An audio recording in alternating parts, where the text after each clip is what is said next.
Hello, in today's video, I'll show you how to use the built-in AI Translate tool on TCL NxtPaper 70 Pro.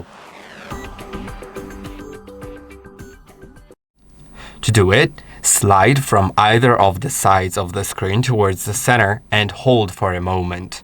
Then it will open this sidebar. Now you'll find Smart Translate. You can now agree and open it. And then you can use it. You can use it in this small view or put it on full screen.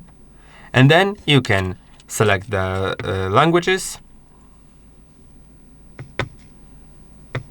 Okay, it doesn't support it.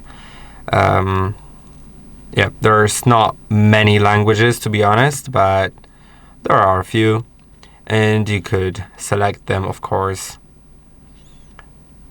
You would need to download a language that you would like to set, and then you will be able to start talking with the dialogue translation, and both speakers can talk and it'll translate in real time. Then there's also text translation for translating text that you can insert. Image translation, you can take a picture of something and it'll translate it. And then there's also simultaneous interpretation, so you can find voice input and voice playback. Now, it is important that it's most useful when you are using headphones. You can select the voice input to, like, let's do the German if it downloads, and then the voice playback to English.